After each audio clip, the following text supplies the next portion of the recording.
Welcome to the kingdom. I'm Chris, and this is Good Enough Gaming.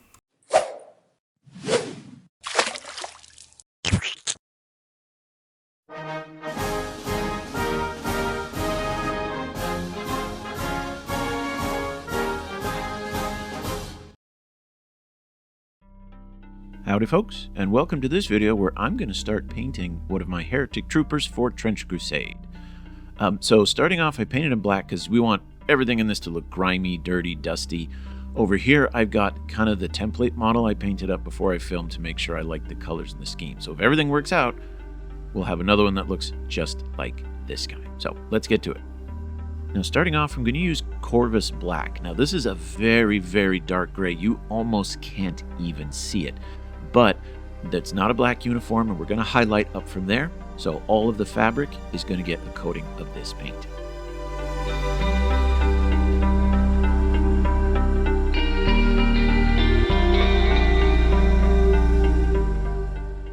Now normally I would move right on to highlighting it, but the base paint's still drying. So I'll move on and paint the puttees and the boots, and then we'll move back from there. So any kind of dark khaki will work here. I happen to use Steel Legion Drab. It looks a little bright for now, but we will darken it later.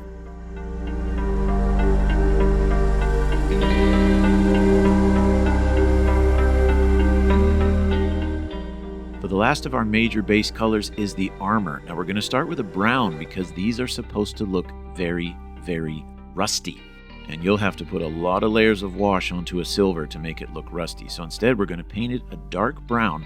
Darker the better, but make sure there's a red tinge to it. Otherwise, the rust won't really look right. So I found Rhinox hide's pretty good. There's a couple other browns from Vallejo that also will work really well, but just something dark that has a red tinge to it. And then we'll cover up the helmet and the back plates. I forgot to get the lower part of the back plate here, but don't worry, I get it eventually.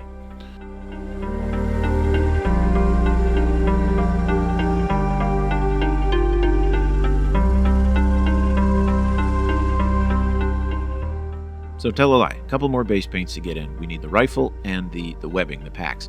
So I'm going to stick with my tried and true wood formula, using a dryad bark for the base coat of the wood. And again, everything on this guy is going to get a wash to darken it down, bring out the shadows, and kind of give it more of a grungy look overall.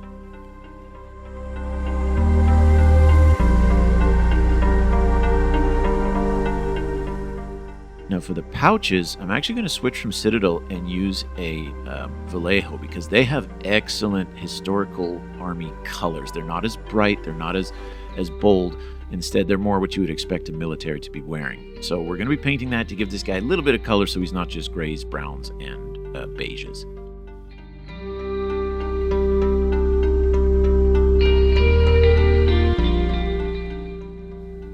Now that the boots are dry, we're going to head down and lighten up the puttees a little bit. So any kind of bone, don't make it too bright. These are supposed to be very grungy, dirty.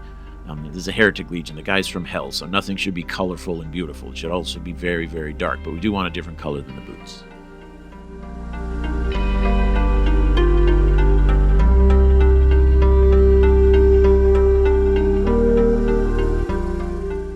Okay, so now we get to lightening the cloth.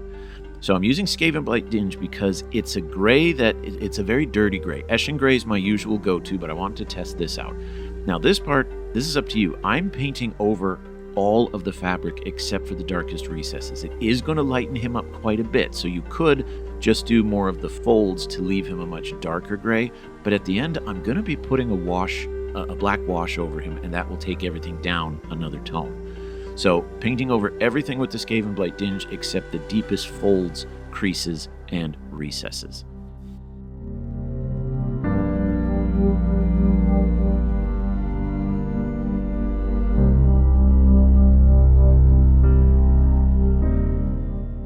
And then for the final edge highlight, my usual go-to is Dawnstone.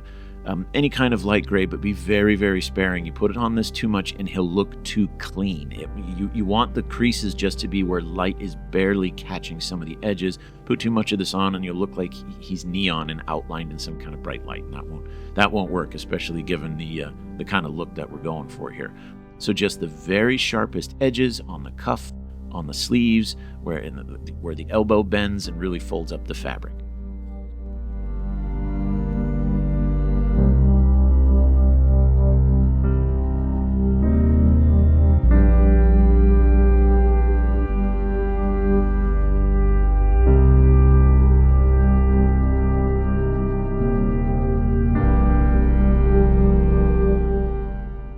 this next part you could probably get away with skipping, but I wanted to put a very tiny layer of a light brown along the top of the rifle stock. Again, to give it some separation between the stock and the metal. So Gothor Brown on top of Dryad Bark is one of my go-to wood colors. And once all that's done, this guy's ready for a bath. We are going to cover pretty much everything except for the black. Now you could put it on the black and give it a very, very dirty look, and maybe I'll experiment with that with a different model, but everything, the boots, the shoes, the helmet, the rifle, everything, webbing, if it's not black, it's getting the Earthshade wash.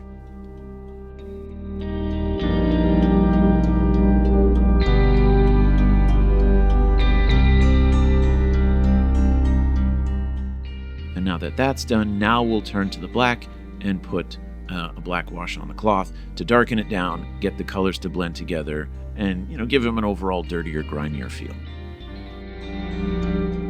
Now before you do this, make sure that the wash on your rifle is dried, otherwise it's going to run together. But get a darker metal would be good. This is the darkest one I had, but I'm going to put a wash on it to darken it down too, and paint all of the metal parts of the rifle. And on the mask, you could use metal, or you could paint it the rust to match the helmet. That's entirely up to you.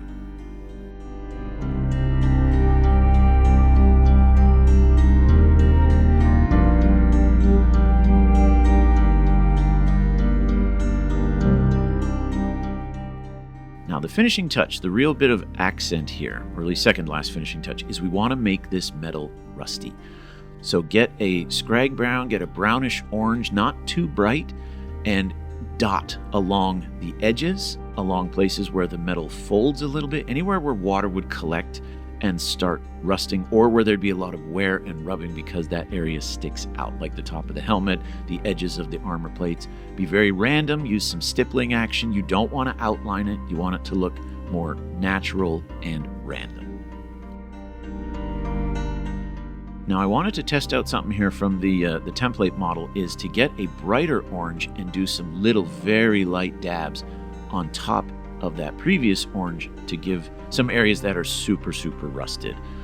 It might be a little too bright. At the end I'll compare them side by side and see what we think, but maybe this could be overdoing it a bit. Again, it's totally up to preference.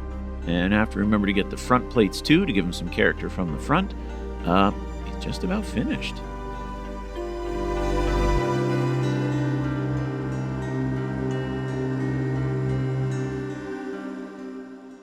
And the very last thing, get yourself a red. Bright red, dull red, totally up to you. For this one I went with a brighter. Previous one I went with a darker red, but paint that branding on his helmet. And don't worry if it spills over a bit. It'll look glowing, and it's so tiny, unless you pick it up and look close, no one's going to notice. And so there we are, the finished product side by side. I think I probably like without the brighter orange. Maybe I didn't put it in the right place. It draws a little too much attention. But all you need to add is some mud on the base, and you've got yourself a Heretic Trooper. So thanks for watching. Don't forget to subscribe to the channel, leave a comment, and I'll see you on the next one.